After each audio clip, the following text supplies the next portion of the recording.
Assalamualaikum warahmatullahi wabarakatuh. Nama saya Puspita Megacana dari kelas akuntansi reguler 2A. Di sini saya akan memenuhi tugas kewirausahaan Islami mengenai konsep pembiayaan dalam perbankan syariah.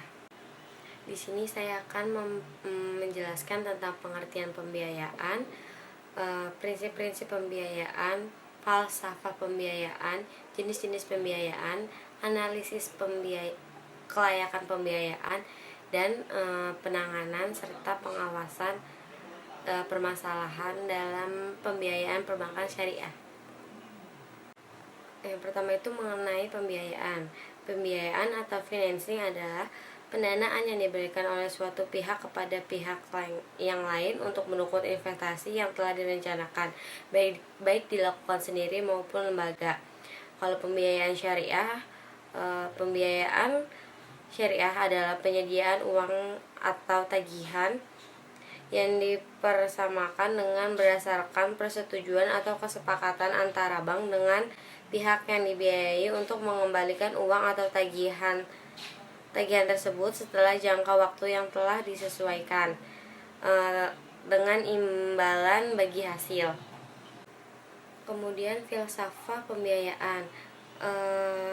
Dalam melaksanakan pembiayaan bank syariah wajib memenuhi dua aspek. Yang pertama itu aspek syariah. Setiap realisasi pembiayaan kepada para nasabah bank syariah harus tetap berpedoman pada syariat Islam yang tertuang dalam Fatwa Dewan Syariah Majelis Ulama Indonesia. Yang kedua itu ada aspek ekonomi. Setiap realisasi pembiayaan kepada para nasabah juga harus tetap mempertimbangkan prinsip kehati-hatian, keuntungan yang ingin diperoleh, dan faktor ekonomi lainnya. Selanjutnya ada prinsip pembiayaan. Prinsip pembiayaan dibagi menjadi 3. Yang pertama itu ada prinsip pembiayaan berdasarkan bagi hasil atau mudharabah. Prinsip ini dibagi menjadi 2. Yang pertama itu mudharabah mutlakah, bentuk kerjasama antara pemilik dana dengan pengelola dana dengan cakupan yang luas dan tidak memiliki batas baik jenis usaha, waktu, daerah bisnis yang digeluti, yang tetap sesuai dengan syariat Islam. Kemudian ada mudharabah muqayyah, kerjasama antara pemilik dana dengan pengelola dana yang terdapat batasan jenis dan daerah bisnis usaha sesuai yang telah disepakati. Yang kedua ada prinsip jual beli barang dengan memperoleh keuntungan atau murabah.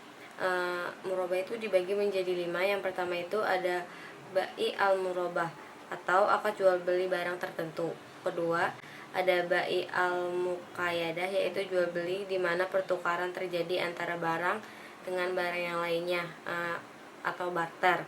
Yang ketiga itu bai al-mutaklakah, yaitu pertukaran antara barang atau jasa dengan uang.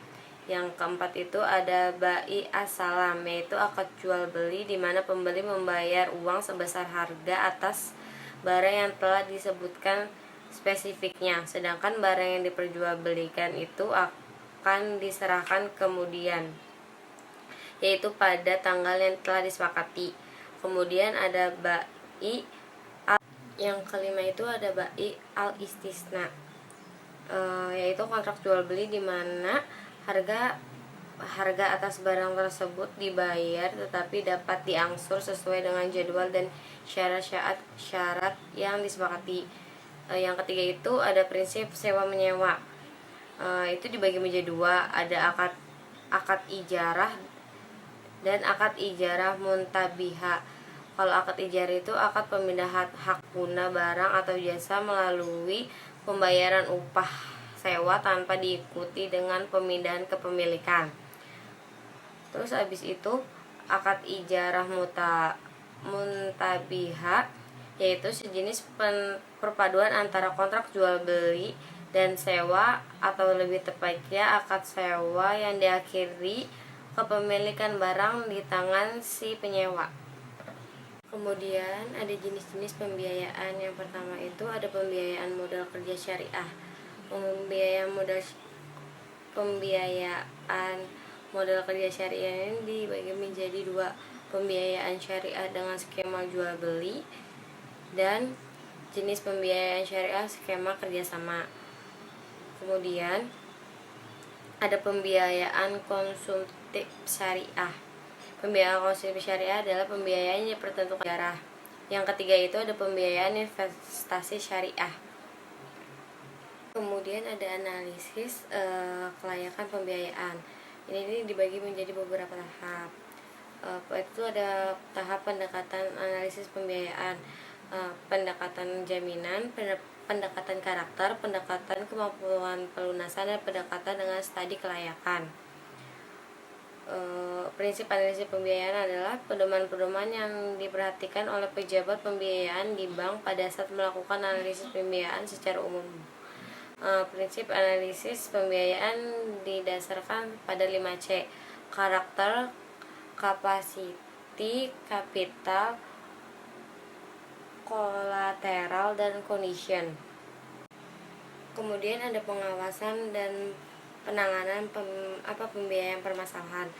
Sebelum realisasi pembiayaan, berdasarkan persetujuan nasabah di atas, bank melakukan penutupan asuransi atau peningkatan agunan jika diperlukan. Setelah ini selesai, baru pembiayaan dapat dilakukan. Kemudian setelah realisasi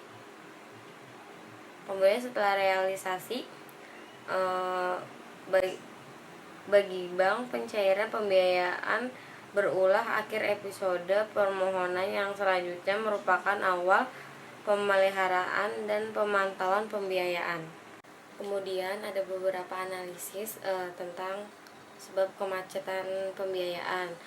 Pertama itu ada aspek internal, biasanya peminjaman kurang cakap dalam usaha tersebut, manajemen tidak baik atau kurang rapi, terus perencanaan yang kurang matang. Kemudian ada aspek eksternal, kebijakan pemerintah, aspek pasar kurang mendukung, kemampuan daya beli masyarakat kurang, pengaruh lain dari luar usaha dan kenakalan peminjam.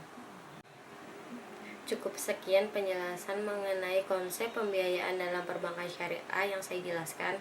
Kurang lebihnya mohon maaf. Wassalamualaikum warahmatullahi wabarakatuh.